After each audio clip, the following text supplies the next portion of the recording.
সাভারের গণবিশ্ববিদ্যালয়ের সুইলস বাংলাদেশ আয়োজিত store, warehouse, inventory, logistic ও supply chain ব্যবস্থাপনা বিষয়ক কর্মশালা অনুষ্ঠিত হয়েছে। কর্মশালার মূল লক্ষ্য ছিল সাপ্লাই চেইন প্রফেশনালদের দক্ষতা বৃদ্ধি এবং নতুনদের দিক নির্দেশনা প্রদান। দিনব্যাপী এই কর্মশালায় দেশের বিভিন্ন শিল্প ও শিক্ষা প্রতিষ্ঠানের প্রফেশনালরা অংশগ্রহণ করেন। অভিজ্ঞ ট্রেনাররা হাতে কলমে প্রশিক্ষণ দেন, যার মধ্যে ছিল স্টোর ও ওয়্যারহাউস ব্যবস্থাপনা, ইনভেন্টরি কন্ট্রোল, লজিস্টিক অপারেশন এবং আধুনিক সাপ্লাই চেইন প্রযুক্তি। অংশগ্রহণকারীরা পাশাপাশি নেটওয়ার্কিং এর সুযোগও গ্রহণ করেন। প্রধান অতিথি হিসেবে উপস্থিত ছিলেন সোনারগাঁও বিশ্ববিদ্যালয়ের উপাচার্য প্রফেসর ডক্টর মোহাম্মদ ইকরামুল ইসলাম। বিশেষ অতিথিদের মধ্যে উপস্থিত ছিলেন উপদেষ্টা আহসানুল হক শাওন, জসিম উদ্দিন, শাহরুজ্জামান, সাদিকুল ইসলাম, গোলাম সারওয়ার, নাফিদুল ইসলাম ও হাফিজুর রহমান।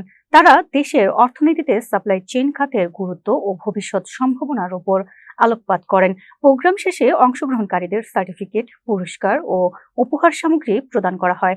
সুইলস বাংলাদেশ মূলত এই খাতের দক্ষ প্রফেশনাল লিডার তৈরি এবং দেশের কল্যাণে সামাজিক ও সাংস্কৃতিক কার্যক্রম পরিচালনায় কাজ করে আসছে। এবং সুইলস বাংলাদেশ এই সেক্টরকে সামনের দিকে এগিয়ে নেওয়ার জন্য যে উদ্যোগ নিয়েছে, এই উদ্যোগে ওনারা সফলকাম হবে এবং বাংলাদেশের অর্থনীতিতে ভূমিকা রাখবে।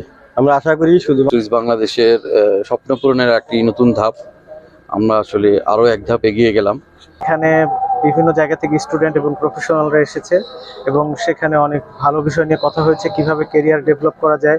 সুইস বাংলাদেশের পক্ষ থেকে আজকের এই প্রয়োজন, যারা সাপ্লাই চেইনের সাথে যুক্ত এবং বিভিন্ন স্টোরেজে স্টোর কিপার হিসেবে বা স্টোর ম্যানেজার হিসেবে কাজ করছেন, তো এটা আসলে একটা আমার খুবই আবেগের জায়গা। আমি ব্যক্তিগতভাবেও একজন সাপ্লাই চেইন নিয়ে কাজ করি গত 20 বছর ধরে।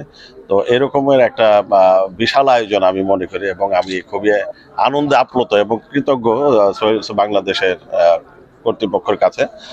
তারা এই রকমের একটা সুন্দর প্রোগ্রাম আয়োজন করেছে।